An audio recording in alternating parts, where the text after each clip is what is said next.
Sarah trusted her gut, and her gut said Agent Nightingale was an asshole. He felt wrong, and it wasn't just the smell of stale booze. It was in the way he flashed his badge, pulled rank, the look in his eyes when he wanted answers. Where was Alan Wake? What was this about an accident? Where was his wife? And most importantly, why did she let Wake go? He wouldn't answer her questions. Federal business was all he'd say.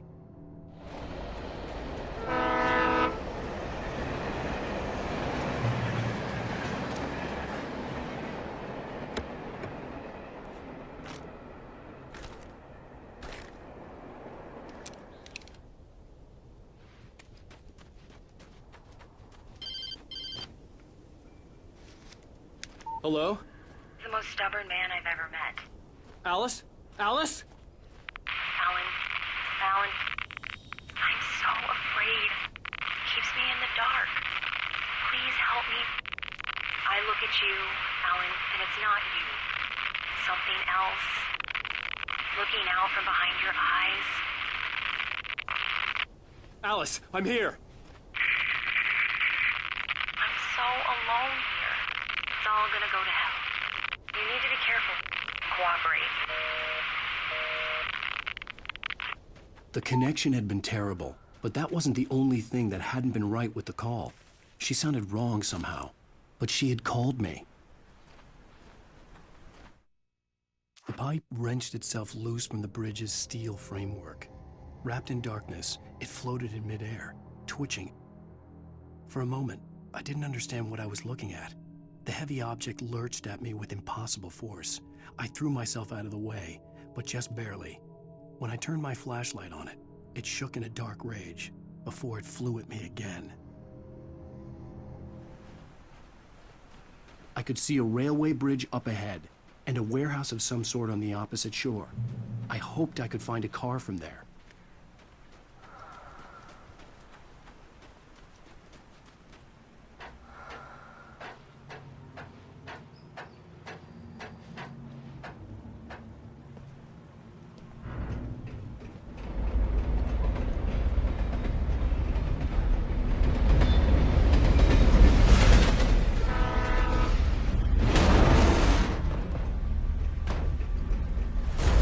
That was pursuing me was growing stronger, and it was taking over everything in its path.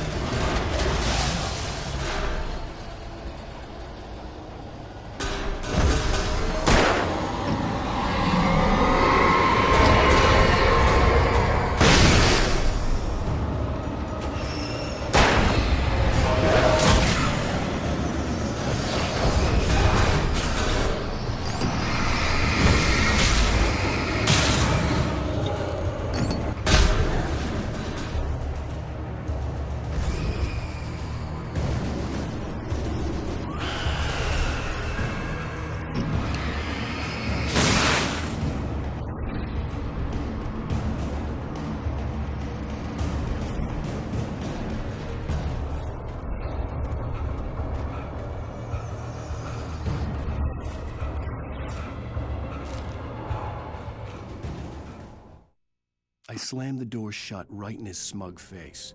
He pleaded for me to open the door. True to form, the asshole actually thought I would obey. I had no sympathy left, no guilt either, not for him. I took a moment to savor the scream.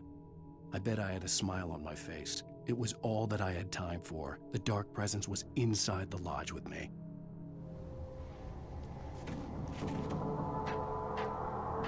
As a teenager, just starting to get interested in writing, Stephen King had been a source of inspiration to me. I thought about all the inanimate objects that had come to life in his books. No one is safe in a good horror story, certainly not the protagonist. That's what makes them fun. This was anything but. The darkness could possess anything, and it was getting closer.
We take the facts of our existence for granted, unaware that they are merely a thin veneer of desperate self-delusion covering a vast cosmos of madness and horror. All too often, the stars are right.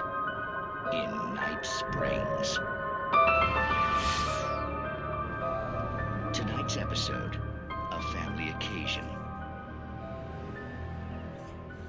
Journalist Alvin Dervis' trip to study the local customs of the insular community of Night Springs has been less than successful. Until tonight.